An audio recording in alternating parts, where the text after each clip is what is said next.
Ohayo minasan, ketemu lagi dengan Iris di channel Animania. Oke guys, lagi dan lagi nih, karena satu dan lain hal, konten spoiler kali ini aku yang ngebawain. Cap, gue izin dulu lah ya untuk ngebawain konten spoilernya. So, tanpa banyak basa-basi lagi nih, kita langsung aja lah ke kontennya.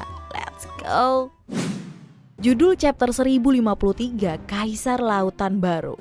Kalau dilihat dari judulnya sih, kita berarti bakalan diumumin ya kan, siapa aja nih orang yang akan menjadi the next Yonko di chapter 1053 ini guys. Ya, kabar tentang siapa aja yang bakal mengisi posisi Yonko kayaknya udah tersebar ya kan di mana-mana nih. Jadi kayaknya ya kalian semua juga udah tahu ya kan, siapa aja keempat Yonko yang terbaru itu. Lanjut di chapter 1053, kita break dulu dari cover story edisi perjalanan Jarma Double Six guys. Soalnya nantinya di chapter terbaru ini kita bakalan dikasih color sprite yang didedikasiin buat game One Piece Odyssey. Dan sekarang kita ke menu utamanya nih guys, dimana chapter terbaru kali ini dibuka sama percakapan antara Gorose dengan petugas angkatan laut. Yang mana di momen itu kita bisa lihat nantinya kalau Gorose ini sedang protes mengenai poster buronan Luffy guys. Soalnya di poster terbaru Luffy itu nantinya kemungkinan bakalan menggunakan gambar Gear 5 dari Luffy. Yang mana seharusnya menurut Gorose hal itu harus ditutupi, dan keinginan untuk menghapus nama di pada poster Luffy sepertinya juga nggak dilakuin oleh pihak angkatan laut. Makanya di momen ini Gorose itu marah karena merasa kalau pemerintah dunia nggak mengizinkan publikasi seperti itu guys. Sehingga mereka meminta produksi poster buronan Luffy untuk segera dihentikan. Namun apa daya ya kan, cetak ulang poster dari Our Bakasencho ini gak bisa dilakukan karena pihak angkatan laut gak bisa menghubungi pabrik percetakannya. Di sisi lain, di momen yang bersamaan kita dikasih lihat nih momen Morgan yang sedang tertawa sambil melihat poster Luffy dan berkata, "Lihat penampilan mistis ini."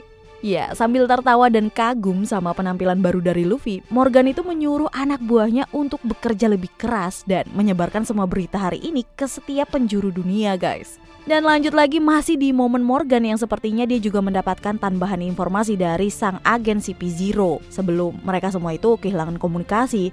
Dimana di momen itu sang agen itu sempat mengungkit guys perihal kapal dari bajak laut Big Mom. Tapi kemungkinan informasi ini dimanipulasi cukup tinggi. Makanya Morgan yang hanya percaya pada fakta ngerasa kalau di dunia yang sedang berubah drastis saat ini, dia gak bakalan pernah merasa cukup. Apalagi dengan berita terbaru yang didapat, yaitu kekalahan dari Yonko Kaido dan Yonko Big Mom.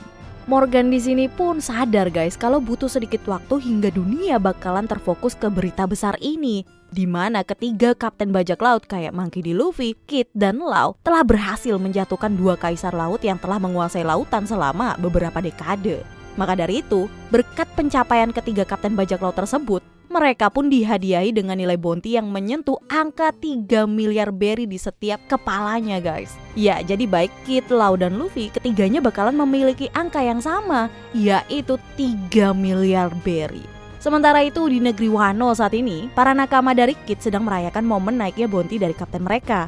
Karena tentu aja ya kan, angka 3 miliar berry bukanlah angka yang kecil guys. Sehingga mereka semua pun bersorak untuk merayakan keberhasilan kaptennya tersebut. Namun anehnya, saat para nakamanya sedang merayakan momen Kid itu, Kid sendiri malah pergi entah kemana guys. Makanya Apo pun bertanya kepada Killer tentang Kid yang berjalan pergi sambil terlihat raut mukanya sedikit berubah. Tapi dari apa yang Killer katakan, kemungkinan besar Kid pergi ke arah ibu kota bunga untuk melakukan sesuatu. Cuma Killer sendiri berharap Kid bakalan pergi ke pesta yang akan diadakan di ibu kota bunga guys, karena mereka mendengar tentang berita itu.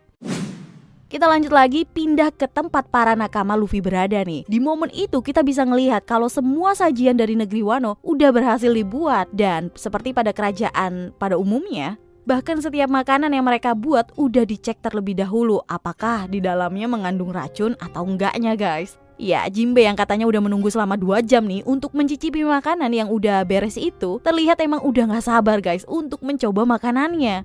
Di momen lain, kita juga nantinya dikasih lihat nih kalau festival yang benar-benar ramai itu sangat dinikmati oleh semua orang, khususnya oleh Luffy, Yamato, dan Chopper. Soalnya seperti pada pengumumannya di mana festival kali ini menggratiskan semua hal. Makanya Luffy, Yamato, dan Chopper seakan ingin mencoba berbagai hal. Apalagi Yamato yang baru pertama kali berada di sebuah festival. Lalu di momen itu juga gak lupa nih, Luffy menyuruh Brook untuk segera memulai memainkan sebuah lagu seperti yang biasa mereka lakukan. Sementara itu di bawah kastil kali ini akhirnya terungkap nih kalau Nico Robin yang selama ini belum kelihatan guys. Ternyata dia sedang bersama Tengu Hitetsu di bawah kastil. Di momen itu Robin terlihat cukup terkejut karena Hitetsu ternyata mengenali Robin dan tahu akan namanya. Namun tepat di bawah kastil itu, bukannya menjawab pertanyaan dari Robin, Hitetsu malah lanjut berbicara dan mengenalkan koleksi boneka Kokeshi miliknya. Nah, Hitetsu berkata guys, kalau ini adalah ruang hobi rahasia miliknya dan juga tempat di mana dia dipenjara selama beberapa tahun. Ya, mendengar kata dipenjara untuk beberapa tahun, tentu aja ya kan Nico Robin sedikit curiga. Hingga akhirnya dia bertanya nih, tentang siapa sih Hitetsu ini sebenarnya? Soalnya seperti yang kita semua tahu ya kan, Robin pun hanya menyangka kalau Hitetsu adalah seorang pembuat pedang aja guys. Dan bahkan Hitetsu sendiri, ia mengakui kalau dia emang berbakat dalam hal itu. Tapi ternyata membuat pedang hanyalah hobi dari seorang Tengu Hitetsu. Karena menurut dia, politik sangatlah melelahkan. Ya, Tengu Hitetsu ternyata bukanlah nama asli dari orang tersebut guys. Karena dia aslinya adalah Kozuki Sukiyaki atau ayah dari Kozuki Oden sekaligus mantan dari shogun di negeri Wano Kuni sebelum akhirnya diambil oleh Orochi guys. Well, ngedengar pernyataan tersebut, tentu aja ya kan Robin ini terkejut. Tapi satu hal yang terlintas dalam pikirannya adalah, apakah Momo telah mengetahui semua hal ini? Namun Hitetsu berkata belum, dan dia pun gak berniat untuk memberitahu Momo tentang siapa dia sebenarnya. Karena dialah yang seenggaknya bertanggung jawab dalam membiarkan Orochi mengambil alih negeri ini. Ya, Hitetsu merasa gak punya hak meskipun kemungkinan para Akazaya telah mengenali dirinya. Tapi untuk memberitahu seluruh rakyat Wano kalau dia masih hidup, tentu aja guys, itu semua bukanlah hal yang mudah. Hitetsu sendiri lanjut bercerita kalau dia pun hampir nggak selamat ketika sedang mencoba melarikan diri dari ruangan ini. Tetapi yang lebih disayangkan lagi ternyata ketika berhasil kabur guys, dia tahu kalau Oden telah mati dan negaranya telah berubah sangat drastis.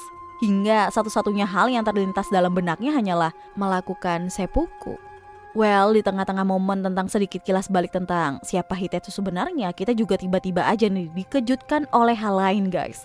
Soalnya Robin tiba-tiba aja berkata kalau senjata kuno Pluton harusnya ada di negara ini. Karena itulah yang tertulis di poneglyph yang ada di kerajaan Alabasta. Dan menariknya, Hitetsu sendiri di momen tersebut mengiyakan pernyataan yang dibuat oleh Robin guys. Dimana emang betul kalau salah satu senjata kuno yaitu Pluton berada di negeri Wano Kuni. Terus di momen selanjutnya kita pindah ke bekas penjara Udon guys. Dimana di sana para kru dari bajak laut binatang buas termasuk King dan Queen sedang dihabisi oleh Admiral Ryokugyu. Ya, menariknya ada satu perkataan dari Green Bull ketika Queen sedang mencoba melakukan sesuatu guys. Di situ sang Admiral berkata kalau seseorang di posisinya gak mungkin bisa dikalahkan oleh komandan belaka. Lucunya di momen itu juga sang Admiral Ryokugyu terlihat menyedot minuman keras dengan kekuatannya, sama seperti apa yang dia lakukan kepada seluruh kru dari bajak laut binatang buas. Tapi di balik kelucuannya itu guys, sang Admiral ini kayaknya memiliki sifat yang berkebalikan. Karena kalau dilihat dari cara menghisapnya guys, dia itu gak memiliki sisi rasa kasihan. Alias Admiral Green Bull menyedot mereka semua itu hingga mungkin ajalah yang akan menjadi akhir dari semua orang yang dihisap oleh kekuatannya. Di saat yang bersamaan, sang Admiral ini juga menelpon seseorang melalui Dendenmushi. Dan Green Bull ternyata meminta seseorang untuk dikirimkan sebuah kapal perang ke Wano Kuni guys. Dan dia ingin anak buahnya itu untuk merahasiakan semuanya dari Sakazuki. Ya, meski Admiral Green Bull ingin Akainu untuk nggak mengetahui apa yang akan dia lakukan, tapi bukan berarti sang Admiral ini membenci Akainu. Soalnya Ryokugyu malah kayaknya menyukai guys gaya dari Sakazuki yang terkadang melakukan sesuatu dengan cara yang ekstrim. Makanya di momen itu Green Bull pun berkata kalau dia ingin Akainu berkata, kamu telah melakukan pekerjaan yang hebat kepada dirinya. Dan kita lanjut lagi balik ke ibu kota bunga guys, di mana Luffy mengajak seluruh aliansi pembebasan Wano yang ada di sana, entah itu para samurai, suku Ming, ninja, dan para yakuza. Mereka semua itu untuk bersiap-siap untuk bersulang sesuai perkataan dari Luffy. Namun di tengah-tengah momen itu, nantinya ada sedikit flashback ke momen Luffy yang berkata ke Momo kalau dia nggak mau orang-orang itu tahu tentang dirinya. Well, Momo yang mendengar hal itu tentu aja heran, karena kalau seluruh warga tahu tentang Luffy, tentu akan dianggap sebagai pahlawan. Di sisi lain, gak lama dari situ Kid pun diperlihatkan datang ke arah Luffy dengan muka sedikit marah guys. Ya, Kid marah karena Luffy lah yang telah membuatnya terlibat sampai sejauh ini. Dan di momen itu pun nantinya dia memperlihatkan ke Luffy kalau ada berita tentang 4 kaisar lautan baru. Dan di situ terdapat Luffy sebagai salah satu dari 4 penguasa lautan tersebut. Ya, di momen itu nantinya kita dikasih gambar ke-4 Yonko terbaru. Mulai dari wajah lama seperti Shanks dan Blackbeard, lalu 2 wajah baru bakal diisi oleh Luffy dan Buggy. Terakhir, chapter 1053 ditutup nih sama momen Ryokugyu yang mendengar betapa meriahnya pesta dan festival yang sedang berlangsung. Dan dia pun berkata kalau angkatan laut gak punya waktu untuk hal itu karena dunia luar sedang berantakan. Ya, segitu aja dulu guys buat konten spoiler detail chapter 1053-nya. So, see you again next time. Adios, si Caramelon. Stay safe everyone. Salam Animania.